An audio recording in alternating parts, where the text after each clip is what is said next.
देशाचे पहिले पंतप्रधान दिवंगत पंडित जवाहरलाल नेहरू यांच्या जयंतीदिनानिमित्त ठाणे शहरात विविध उपक्रमांचं आयोजन करण्यात आलं. त्याचाच एक भाग म्हणून ठाणे महापालिका मुख्यालयातील कैलासवासी नरेंद्र बल्लाळ सभागृहात ठाणे महानगरपालिका आणि अर्पण सामाजिक संस्था यांच्या संयुक्त विद्यमानं बालहक्क कायदा व पोस्को कायदा याबाबत जनजागृती कार्यक्रम पार पडला. या उपक्रमाअंतर्गत ठाणे शहरातील टीएमटी बसेस, सार्वजनिक ठिकाणांवरील जाहिरात फलक तसंच महापालिकेच्या माध्यमातून पोस्को कायद्याबाबत सातत्यानं माहिती प्रसारित केली जात आहे. नागरिकांपर्यंत योग्य माहिती पोहोचावी, मुलांवरील अत्याचार रोखण्यासाठी समाजात जागरूकता निर्माण व्हावी, हा या मोहिमेमागील मुख्य उद्देश असल्याचं आयोजकांनी सांगितलं. या कार्यक्रमात शालेय विद्यार्थ्यांचा उत्स्फूर्त सहभाग दिसून आला. यावेळी शिवसेनेचे खासदार नरेश म्हस्के तसंच महापालिका आयुक्त सौरभ राव यांच्या हस्ते पोस्को कायद्याअंतर्गत जनजागृती जाहिरातीचं लोकार्पण करण्यात आलं. विद्यार्थ्यांना बालहक्क, सुरक्षितता, कायदेशीर संरक्षण आणि अत्याचाराविरोधात तक्रार नोंदवण्याच्या प्रक्रियेची माहिती देण्यात आली. नेहरू जयंतीच्या औचित्यानं समाजातील भविष्यातील पिढीला सुरक्षित वातावरण मिळावं यासाठी हा उपक्रम अत्यंत उपयुक्त ठरत असल्याचं मान्यवरांनी नमूद केलं.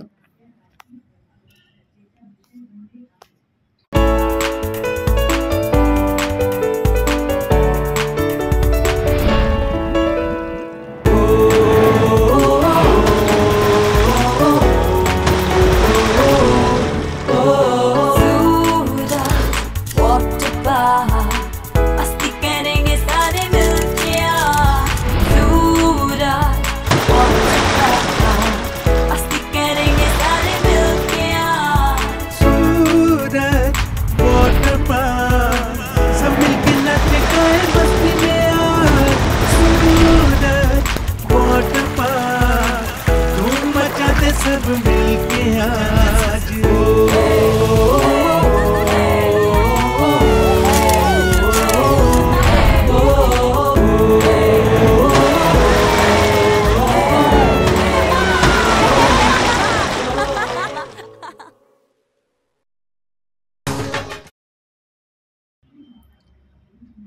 महाराष्ट्रातील तरुणांसाठी मोठी आनंद वार्ता आहे. राज्य पोलीस दलात मोठ्या प्रमाणावर भरती प्रक्रिया सुरू झाली असून ठाणे शहर पोलीस आयुक्तालयात तब्बल 654 पदांची भरती केली जाणार आहे. या भरतीमुळे हजारो तरुणांना खाकी वर्दी परिधान करण्याची सुवर्ण संधी मिळणार आहे. ठाणे पोलीस प्रशासनाकडून मिळालेल्या माहितीनुसार या भरतीकरिता ऑनलाईन अर्ज करण्याची अंतिम तारीख 30 नोव्हेंबर 2025 निश्चित करण्यात आली आहे. इच्छुक उमेदवारांनी www.mahapolice.gov.in या महाराष्ट्र राज्य पोलिसांच्या अधिकृत संकेतस्थळावर जाऊन आवश्यक कागदपत्रांसह अर्ज सादर करावेत. उमेदवारांनी सर्व कागदपत्र योग्यरित्या स्कॅन करून अपलोड करणं आवश्यक आहे. शारीरिक चाचणी आणि कागदपत्र पडताळणीनंतर पात्र उमेदवारांना लेखी परीक्षेसाठी बोलवण्यात येणार आहे. दोन्ही परीक्षांमधील एकत्रित गुणांच्या आधारे अंतिम निवड यादी तयार केली जाईल. ठाणे शहराचे अतिरिक्त पोलीस आयुक्त श्रीकांत पाठक यांनी ठाणे आयुक्तालयातील भरती प्रक्रिया पूर्णतः पारदर्शक आणि गुणवत्तेवर आधारित असेल असं सांगितलं. सक्षम आणि जबाबदार उमेदवारांना संधी मिळावी हा आमचा उद्देश आहे. या भरतीमुळे ठाण्यातील अनेक तरुणांना पोलीस दलात सामील होण्याची संधी मिळेल. म्हणूनच इच्छुक उमेदवारांनी अर्ज प्रक्रिया लवकरात लवकर पूर्ण करून या सुवर्ण संधीचा फायदा घ्यावा असं प्रशासनाकडून आवाहन करण्यात आले.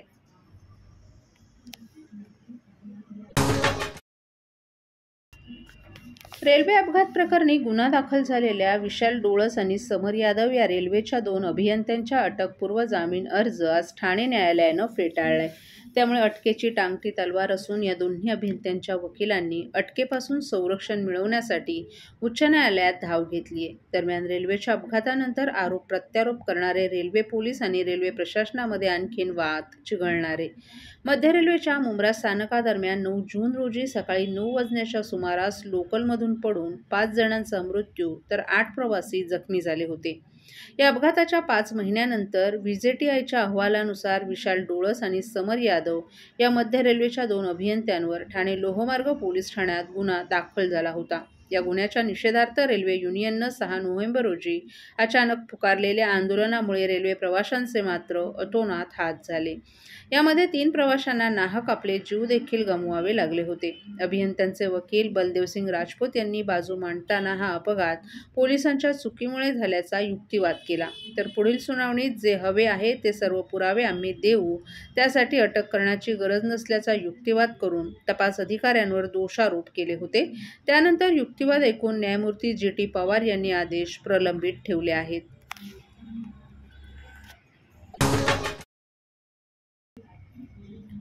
बोरिवली दुहेरी मार्गाच्या निर्माणाचं काम सध्या घोडबंदर येथील मुल्लाबाग भागात सुरू झाले. या भागात संजय गांधी राष्ट्रीय उद्यानाच्या खालून बोगदे तयार केले जात आहेत. त्यानिमित्तानं विविध वाहनं, यंत्रांची वाहतूक करणारी वाहनं या भागातून वाहतूक करणार आहेत. या कामादरम्यान ठाणे वाहतूक पोलिसांनी वाहतुकीचे बदल लागू केलेत.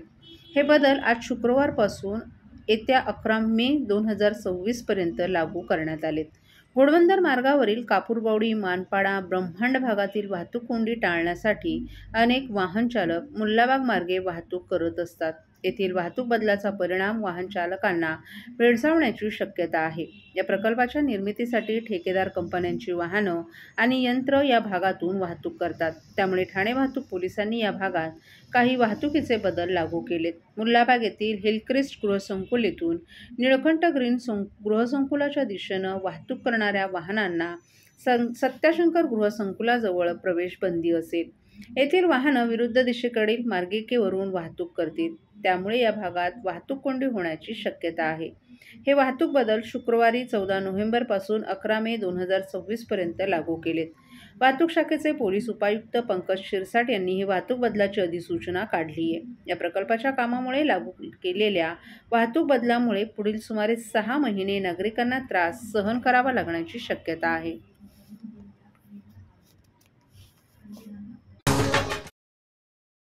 सर्व नागरिकांना आवाहन करण्यात येत आहे की सध्या डासांमार्फत पसरणाऱ्या डेंग्यू या आजाराचा प्रसार रोखण्यासाठी प्रत्येकाने पुढीलप्रमाणे कार्यवाही करावी. डेंग्यू आजार एडिस इजिप्ती हा डास चावल्याने होतो. या डासांची पैदास साचलेल्या किंवा साचवलेल्या स्वच्छ पाण्यामध्ये होते. 8 दिवसांपेक्षा जास्त दिवस पाणी उघडे व साचून राहिल्यास त्यात डास अंडी घालतात.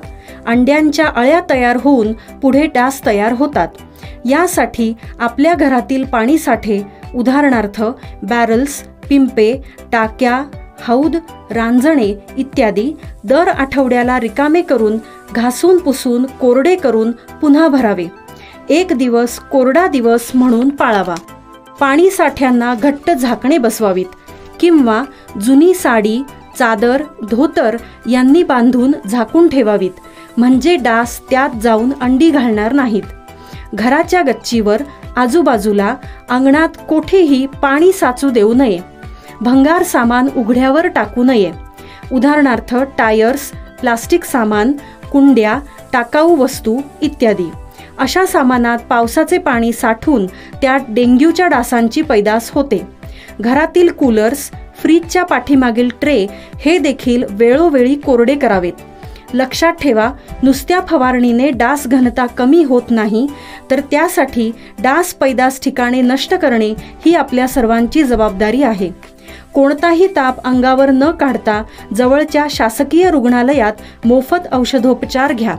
अशा प्रकारे नागरिकांनी सहकार्य केल्यास डेंग्यूचा प्रसार रोखणे सहज शक्य आहे.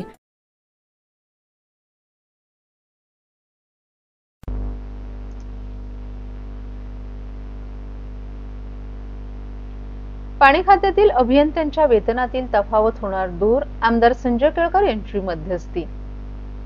ठाणे महानगरपालिकेच्या पाणी खात्यात वेतन पद्धतीत विषमता असून येथील ठोक पगारावर असलेल्या अभियंत्यांना कनिष्ठ कर्मचाऱ्यांपेक्षा कमी पगार दिला जात असून आमदार संजय केळकर यांच्या मध्यस्थीमुळे ही तफावत दूर होणार आहे. भाजपच्या खोपट येथील कार्यालयात आयोजित जनसेवकाचा जनसंवाद या कार्यक्रमात ठाणे महापालिकेच्या पाणीपुरवठा विभागातील ठोक पगारावरील अभियंत्यांनी उपस्थित राहून वेतनातील तफावतीबाबत तक्रार केली. याबाबत बोलताना आमदार केळकर यांनी ठोक पगारावर असलेल्या अभियंत्यांना 20,000 रुपये वेतन दिलं जातं, मात्र कनिष्ठ कर्मचाऱ्यांना त्यापेक्षा जास्त वेतन दिलं जात असल्याचं सांगितलं. कंत्राटदारांच्या गडबडीमुळे हा अन्याय होत असल्याचंही केळकर यांनी सांगितलं. अभियंत्यांना त्यांच्या श्रेणीप्रकारे पगार मिळावा यासाठी अधिकाऱ्यांशी चर्चा केली असून ही तफावत दूर होईल असंही केळकर यांनी स्पष्ट केलंय. यावेळी जनसंवाद कार्यक्रमाला ज्येष्ठ माजी नगरसेवक मिलिंद पाटणकर, माजी उपमहापौर अशोक भोईर, महेश कदम, दत्ता घाडगे आदीही उपस्थित होते. सफाई कामगारांच्या विविध मागण्यांसाठी देखील बैठक घेऊन अधिकाऱ्यांशी चर्चा करण्यात आली. महिनाभरात या कर्मचाऱ्यांची वारसा हक्काची सर्व प्रकरणं निकाली काढून कर्मचाऱ्यांना लाभ देण्यात येणार असल्याचं सांगण्यात आल्याची माहिती केळकर यांनी दिली. जनसेवकाचा जनसंवाद या कार्यक्रमात ठाणे शहरातील विविध समस्यांबाबत निवेदनं प्राप्त होत असतात. तसंच ठाणे शहराबाहेरील जिल्ह्यातील आणि कोकणातूनही अनेक नागरिक समस्या घेऊन येतात. आजच्या कार्यक्रमात रत्नागिरीतील मालगुंडे येथील आंबा उत्पादक शेतकरीही उपस्थित झाले होते. त्यांनी लावलेल्या आंब्यांच्या 200 कलमांची बाग ट्रान्सफॉर्मरमुळे सलग तिसऱ्यांदा उद्ध्वस्त झाल्याची त्यांनी तक्रार केली. केळकर यांनी संबंधित कार्यकारी अभियंत्यांशी फोनवरून चर्चा करून बागेतील ट्रान्सफॉर्मर हलवण्याच्या स्पष्ट सूचना दिल्या. लवकरच हा ट्रान्सफॉर्मर हलवण्यात येऊन आंबा उत्पादकाला दिलासा मिळेल असं केळकर यांनी सांगितलं. जनसंवाद उपक्रम संपन्न झालाय. आज कोणकोणते विषय महत्त्वाचे आले? आज नेहमीप्रमाणे सफाई कामगारांवर निरनिराळ्या माध्यमातून अन्याय होतो. आता वारसा हक्काचा अजून झालेला नाही, पण आमची बैठक झाली अधिकाऱ्यांबरोबर आणि त्यामुळे या महिन्याभरामध्ये जेवढे म्हणून वारसा हक्काचे प्रलंबित प्रकरणं आहेत ती आता सोडवण्याचं त्यांनी मान्य केलेलं आहे. तसंच पाणी खात्यामध्ये इंजिनियर लोकांना ठोक पगार 20,000 मिळतो आणि त्यांच्यापेक्षा कनिष्ठ जागेवर काम करणाऱ्यांना त्यांच्यापेक्षा पण जास्ती मिळतो. तर ही जी काही तफावत आहे ही कॉन्ट्रॅक्टर लोक गडबड करतात. ज्यांना ते कॉन्ट्रॅक्ट दिलेलं असतं त्यांनी त्या ग्रेडप्रमाणे पगार दिले पाहिजेत. तर ते पण आता आम्ही त्यांच्याशी संपर्क करून दुरुस्त केलेला आहे. त्या इंजिनियरना त्यांच्या पदाप्रमाणे पगार मिळाला पाहिजे. त्याचबरोबर आज रत्नागिरीवरनं पण एक आले होते. त्या ठिकाणी मालगुंडच्या जवळ त्यांची 200 आंब्याची शेती आहे. 200 आंब्याची कलमं आहेत. 3 वेळा जळाली. त्या ठिकाणी वीज मंडळाने ट्रान्सफॉर्मर जो लावला आहे त्यांची कुठली परवानगी नाही, त्याला मोबदला नाही, कुठलं काही नोटीस नाही आणि ती ट्रान्सफॉर्मर तसाच लावल्यामुळे ही आंब्याची बाग जी आहे ती त्यांची 3 वेळा नुकसान झाली. तिथल्या कार्यकारी अभियंत्याला स्पष्ट मी सूचना दिल्या आहेत आणि मला असं वाटतं की निश्चितपणे हा ट्रान्सफॉर्मर जो आहे ते त्यांच्या आंब्याच्या बागेतून दुसरीकडे निश्चितपणे हलवलं जाईल. बाकी निरनिराळ्या नोकरी करताही काही मंडळी येतात. काही रेशनिंगच्या संबंधामध्ये काही गंभीर प्रश्न निर्माण झालेले असतात. तेही विषय या ठिकाणी आले. पोलीस स्टेशनच्या संबंधी देखील काही गोष्टी ज्या आहेत त्या अन्यायाच्या होत असतात. त्या ठिकाणी संपर्क करून आम्ही निश्चितपणे सोडवले.